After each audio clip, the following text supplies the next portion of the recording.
Whoever welcomes you welcomes me, says Jesus. Welcoming, including, embracing others is what the church does. It's in our DNA. And just as Jesus says that if we welcome a disciple or a prophet or a righteous person, we welcome him, so Dietrich Bonhoeffer talked about how if we exclude one group of people from everyday Christian life and community, we may actually exclude Christ. For he said, in the person who is excluded, Christ is knocking at the door. If you ever visited Coventry Cathedral, then it certainly used to be the case that you would have been handed a service booklet on which is written something like the following. We extend a special welcome to those who are single, married, divorced, widowed, straight, gay, confused, well-heeled or down at heel. We especially welcome wailing babies and excited toddlers. We welcome you whether you can sing like Pavarotti or just growl quietly to yourself. You're welcome here if you're just browsing, just woken up, or just got out of prison. We don't care if you're more Christian than the Archbishop of Canterbury or haven't been to church since Christmas 10 years ago. We extend a special welcome to those who are over 60 but not grown up yet, and to teenagers who are growing up too fast. We welcome keep fit mums, football dads, starving artists, tree huggers, latte sippers, vegetarians, junk food eaters. We welcome those who are in recovery or still addicted. We welcome you if you're having problems, are down in the dumps, or don't like organised religion. We're not that keen on it either. We offer a welcome to those who think the earth is flat, work too hard, don't work, can't spell, or are here because Granny is visiting and wanted to come to the cathedral. We welcome those who are inked, pierced, both, or neither. We offer a special welcome to those who could use a prayer right now, had religion shoved down their throats as kids, or got lost on the ring road and wound up here by mistake. We welcome pilgrims, tourists, seekers, doubters, and you. That statement went viral a couple of years ago, but I believe that at its core is something that is fundamental to the Christian church, that we welcome people. But more than that, for if what Jesus said in Matthew 10 is right, then we don't just welcome them, lovely and beautiful and important though that is. No, in welcoming them, we welcome Jesus. Each Sunday, the Church of St. Gregory of Nyssa in San Francisco begins their service with a prayer. Blessed be God the Word, who came to his own and his own received him not. For in this way God glorifies the stranger. O God, show us your image in all who come to us today, that we may welcome them and you. Welcoming others welcomes Jesus. Excluding others runs the risk of excluding Jesus. In that sense, today's reading is clear. But in the reading, Jesus mentions particular people whom we should welcome. Whoever welcomes a prophet, he says, whoever welcomes a righteous person, whoever even gives a cup of cold water to one of these little ones. When we welcome these people, we welcome Jesus. When we minister to them, we minister to Jesus.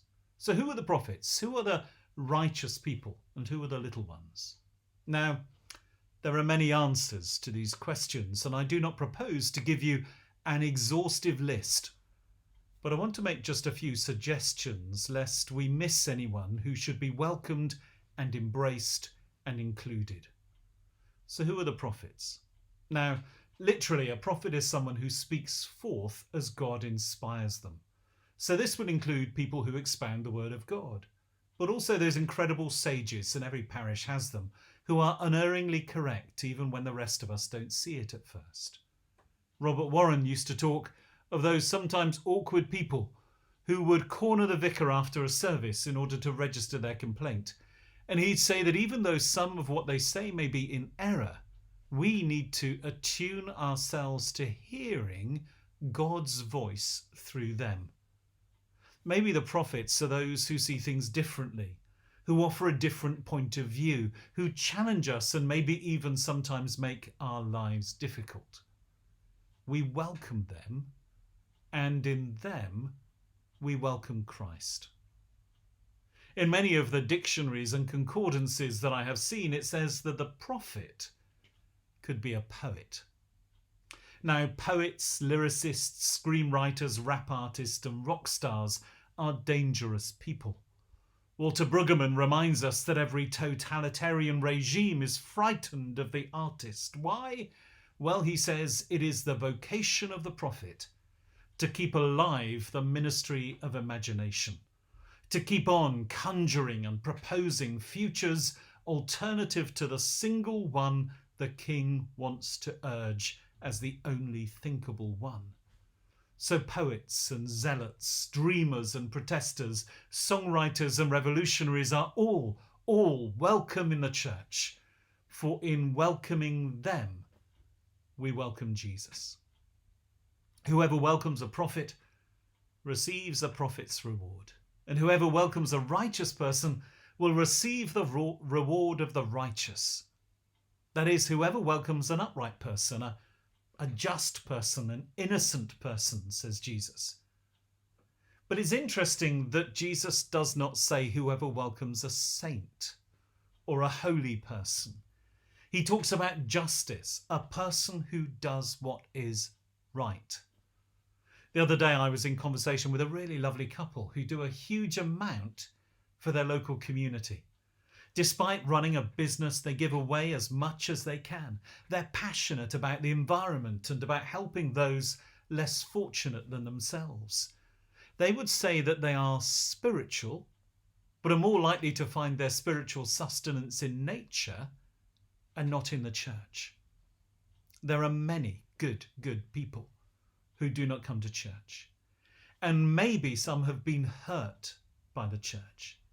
And whilst I would love them to know Jesus and to experience the grace and love of God, that is not a prerequisite to them being made welcome. They are welcome as they are. And in welcoming them, we welcome Jesus.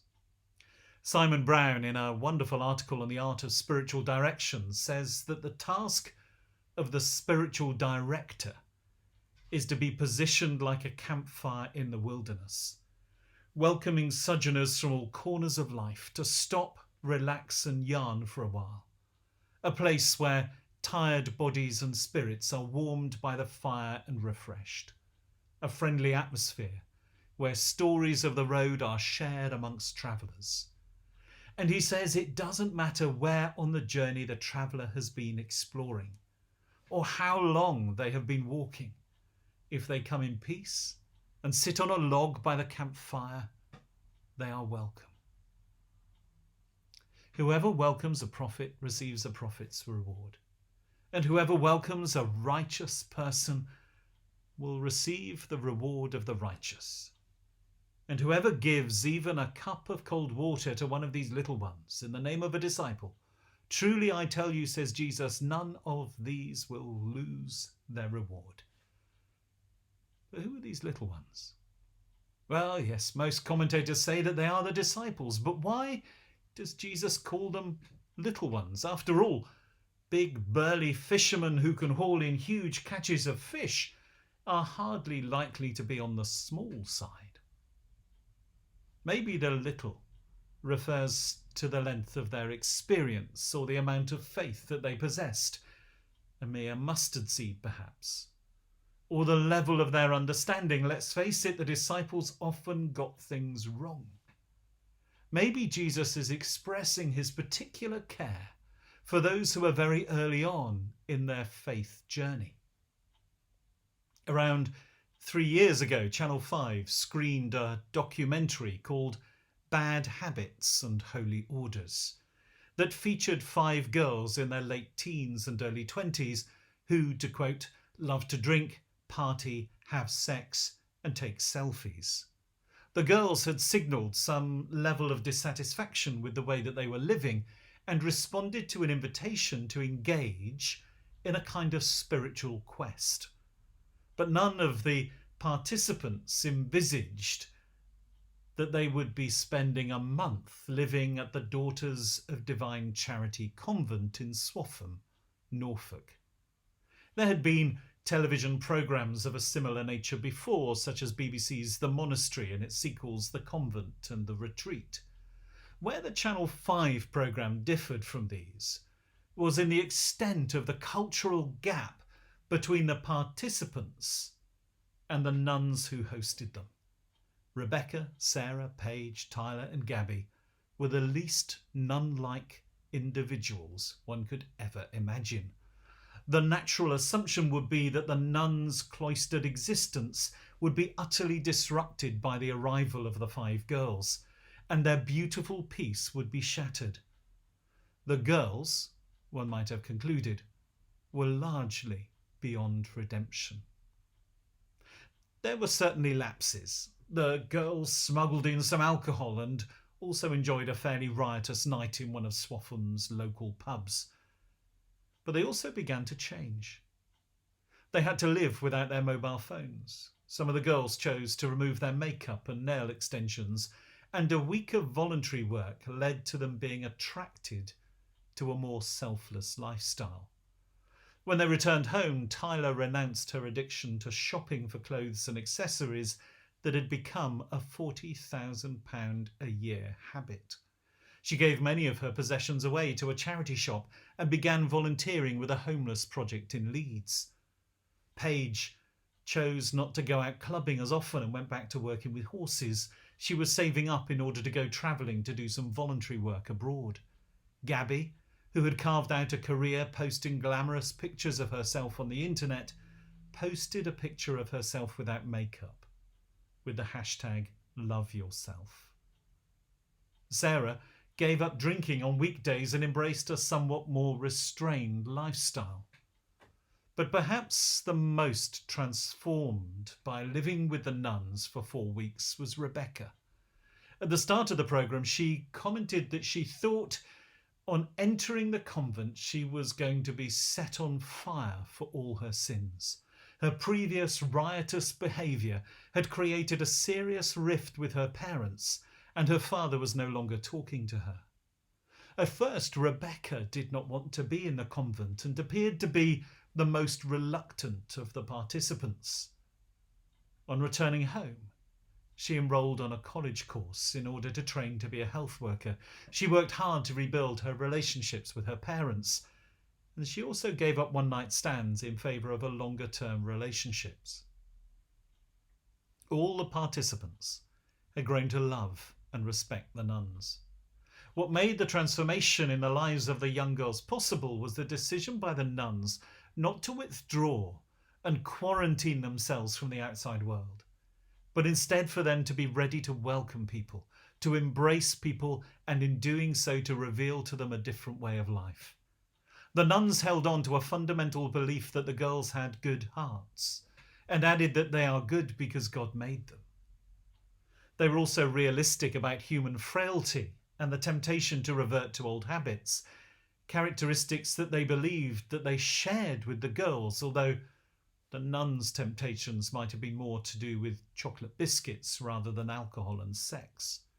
The nuns also planted 5 roses named after the girls so that they could continue to pray for them.